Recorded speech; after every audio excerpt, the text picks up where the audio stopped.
Hello, I'm Dan John, and I'd like to talk to you about something that's very important to me. Might seem strange for a strength coach to talk like this, but my first published works are, well, it's an interesting little collection. My first year, I published an article on King Arthur, on Utah 4-H clubs, and of course, this is my copy. I did a thing on Beowulf. And we've been facing some interesting issues lately. And I honestly think that studying our ancient stories, our great tradition of literature and mythology, though I have to be careful about how you use the word mythology, can really enable many of us to stay on task for the long term. I'm concerned about a lot of the civil discord. I'm concerned about the rising suicide rate among many organizations I work with. I'm worried about the real rise in alcohol and drug abuse, and I'm worried about the other issues involving family and community. So what I'd like to do is peel back the window a little bit on how something as simple as the Epic of Gilgamesh can help us understand things. This is nothing new to me. I've been doing this kind of thing for probably 40 plus years. But what really changed my direction was a series of emails I had with a member of one of our military communities who was later killed in action. It's sad to think that his last emails to me were regarding him praying for me because I was about to get a total hip replacement. But in our conversations, we talked about something a lot called the warrior spirit. And JF says in one of his last emails to me, I agree with you that many misunderstand the need for reflection in the warrior spirit. The need for reflection. I would go further, based upon my experience over the past 10 years, and say that many have forgotten the need for reflection in the warrior spirit. Masashi Miyamoto, Japan's sword saint and the undefeated victor of over 60 duels to the death, said that the warrior should practice painting and poetry. It's interesting I picked the poem of Beowulf. As well as the sword. Practice painting and poetry as well as a sword. His work, the Book of Five Rings, is the deepest and yet most succinct treatise on the warrior spirit I have ever read. The warrior monks of the medieval orders, such as the Knights Templar, prayed and fasted regularly. But that tradition has been forgotten. Reading, prayer, and meditation have been replaced by video games, alcohol, not that that wasn't part of things back in the day, and surfing the internet. I would like to use my friend's words here as an opportunity to open this discussion about using things like fasting, reading great books, true meditation, quiet time in all of its places, to help us reroute and get back onto the path. We have to be careful when we use the word myth, because many people think of this as fake stories or fairy tales. And by the way, fairy tales are loaded with great insights about the way the world runs. Aesop or Aesop's fables that we studied as children I will still say sour grapes to somebody just with the wave of a hand. But let's look at the word myth very quickly. The tradition, basically now we say that myths give us the why of things. And of course, many of us believe that, like what Viktor Frankl taught us in his book, Man's Search for Meaning, if you have a why to live, you can deal with any how. Joseph Campbell, who was a real hero of mine, he did the Power of Myth series on PBS, which really got him to be very popular. But I had read his work, of course, as working on my master's in history. My professor, Norm Jones, specifically had me deep dive in there to help me understand so much of the stuff I was trying to move into. One of my favorite things he ever said was simply this: myths are public dreams. And it's interesting. There'll be listeners who'll be like, yeah, right, sure. But all you need to do is get on your Disney Plus channel, and there's the Star Wars stations, there's the Marvel universe, and of course there's the Disney movies. These are all public dreams. You begin to see the same patterns coming out over and over in every single one of these works. I mean, once I say Spider-Man, Superman, and Batman, one of the first things you think about is their origin story. They're all basically, well, I hate to say, they're not, well, they're parentless. They're basically orphans of a kind. The question of fatherhood is going to show up in all those stories. The descent into the dark is the deep, the tunnel, the labyrinth. In every single Harry Potter book, Harry Potter has to go under. You see that with Jonah in The Great Fish. You see that with Pinocchio and the Whale. These are all motifs that just fill your mind. You recognize them so quickly, you honestly might not even notice it. I also like this other line, and don't go too far with this quote, but myth is much more important and true than history. History is just journalism, and you know how reliable that is. Well, I'm a big fan of good journalism, but there's also a great line in Tom Cahill's book, How the Irish Saved Civilization, where he says, this man goes out to, pardon me, the king of the lions visits this man, and this man has all these paintings on his walls of humans defeating lions. And of course the lion says, it's interesting how the victor writes history. So that's something, always keep that in mind. But let's talk about Beowulf. And right there in the name Beowulf, this is why I think it's so important for especially people in our military community, our frontline people. We call them first responders now here domestically, our true warriors, the 1% of the 1%. I think the word Beowulf deserves a small amount of reflection.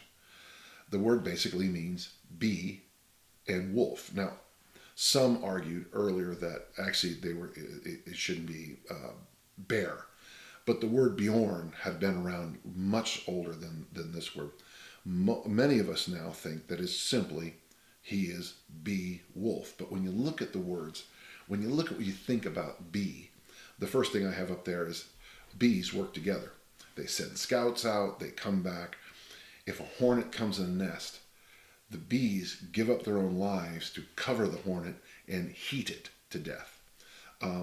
The bee's primary job is to protect the hive. Here in Utah, we use the image of beehive a lot as being industrious and working hard. Of course, many people in the military community like the image of the wolf. A good friend of mine, General Kurt, he sent me this great little thing about wolves years ago. The alpha wolf leads from the back so he can see everybody in his family and take care of the whole tribe. I love that concept. Very often you'll hear people refer to themselves as the wolf pack. The idea that the wolf is this brutal, brooding killer doesn't fit well with the facts, as you know. When they studied the wolves up in Yellowstone, one of the things they noticed is that the alpha male plays with the young cubs, I think they're called cubs, pups, more than anybody else. And when he fights with the youth always win the battle. He's always going, oh, you beat me, you beat me, you beat me. Somehow that image of a wolf it stirs something in my heart, much bigger than the image that we get normally. So when you put those two things together, we have Beowulf. Now it is a poem and it's long, and if you had to read in high school and you didn't have a good teacher, you might have found it boring. But I think there's some stuff in there, and I know this for true. There's some things in there that change my life. Of course, when you read it scholarly and you do it like I did, I went through it line by line by line, over and over again, looking for certain patterns. And the most important thing I'm going to talk about today is what I found out is the style of speech. Warriors live in the pure present. In Beowulf, when a warrior speaks, usually Beowulf, early in the book, when he speaks in one style, pure present. When he's asked about his previous battles, he dismisses it. He doesn't talk about the future. He lives in the pure present. He is who he is at this moment.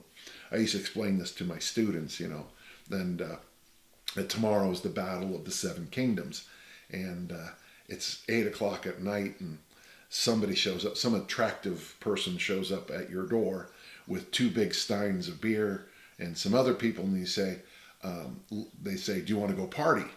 Well, a warrior would probably go, well, there is no tomorrow, so let's go do this.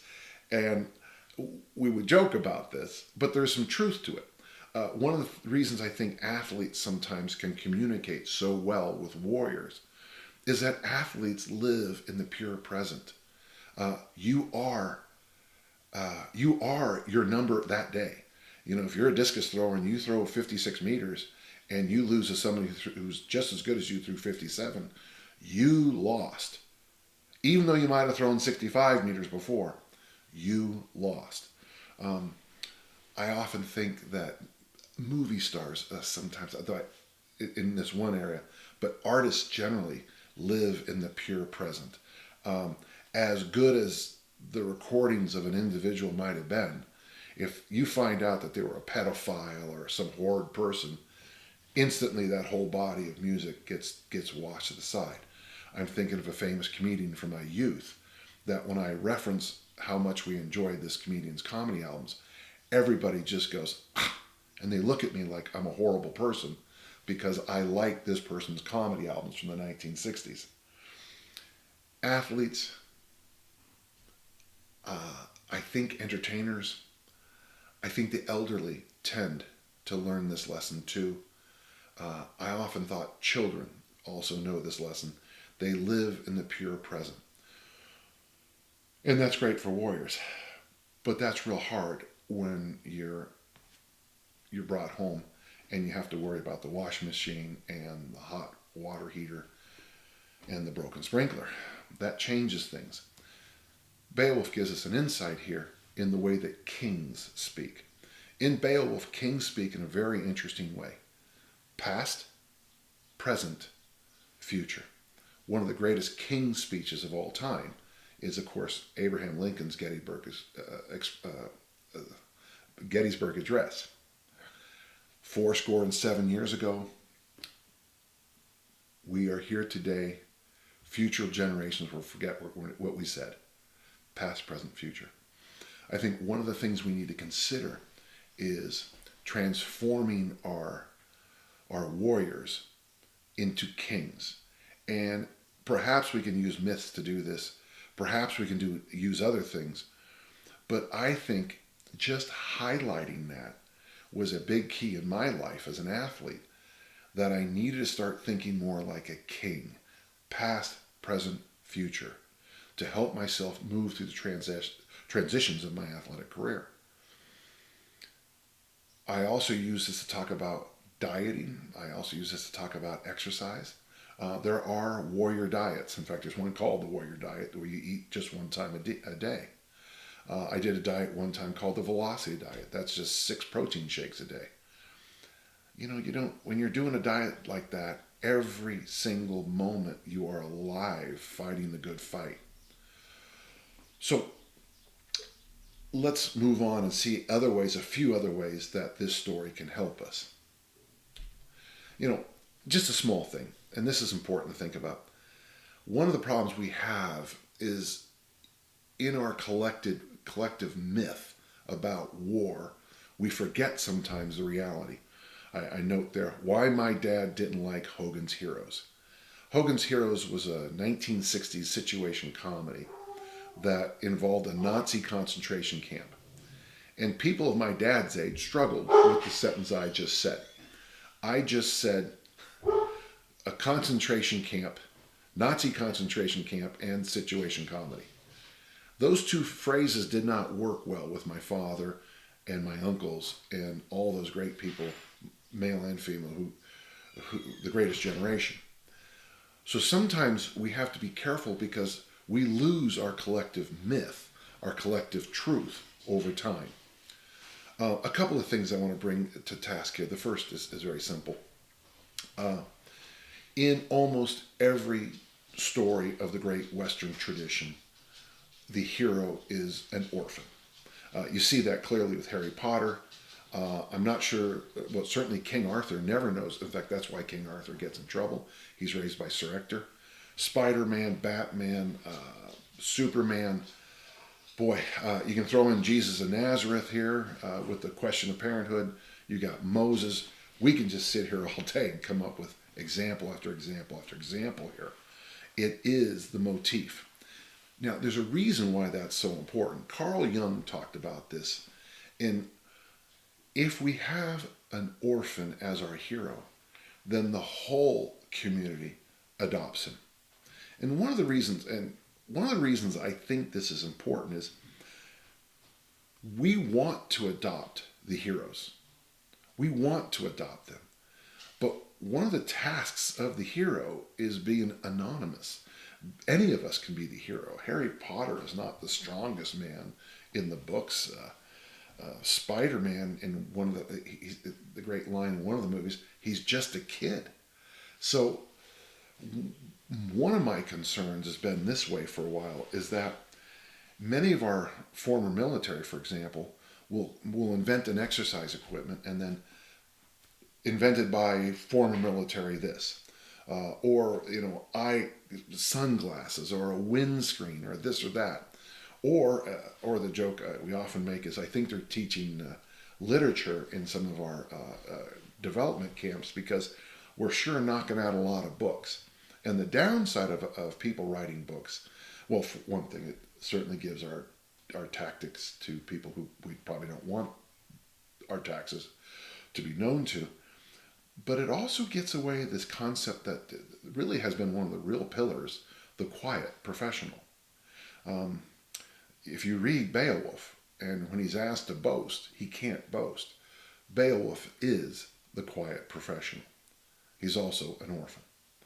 The next thing is conservation of detail. This is just a small point in the book. But if I don't want to ruin Harry Potter for you, but if you read the first book of Harry Potter and then went to the seventh book, the very last chapter, and read what you saw about Severus Snape, you would struggle believing it's the exact same character being discussed. What J.K. Rowling did so extraordinarily was withhold little details in every story that became the turning point, but she gave you plenty of clues to see it. In the Beowulf, we see it as done very well, withholding certain clues about Grendel's mother, for example, so that it was much more frightening. Withholding details on the whole story of the Geats and the Frisians, which makes the story of who's going to become the next king even more daunting. Conservation of detail, and as I had my little note here, is don't give, shut up, don't give our enemies our tactics.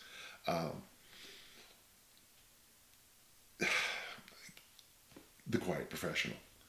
And then finally, of course, one quick final thing I just want to talk about from the stories. The elegance and beauty of Beowulf's three great fights. So, of course, he defeats Grendel, Grendel's mother, and the dragon. And one of my insights from the mid-'80s doing this work was I realized that this was the anti-Christian Trinity. Beowulf dies by having his right arm ripped off. Jesus is often referred to as the right hand or the right arm. Grendel's mother, the opposite of mother's father, loses her head. In the Middle Ages, God the Father was called the Godhead. And of course, when you fight a dragon, the opposite of a dragon would, of course, be a dove. I mean, that might be a little over the top for this discussion, but I always found it interesting. But it's that last fight against the dragon, when the dragon has grown, he grows a foot a year, and that's how we figure out that it's 50 years later. And Beowulf is an old man, an old king, and it's up to him to go save us once again.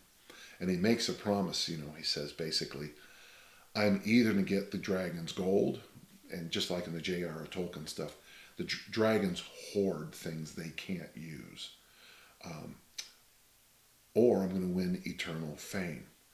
And the way he wins eternal fame is by dueling the dragon to his death. And then, of course, he kills the dragon by sticking a sword in the dragon's heart, which ties us back to the symbol of the Holy Spirit, which is often the heart, the Holy Spirit at the dove, and the dragon. And that's probably enough for everybody.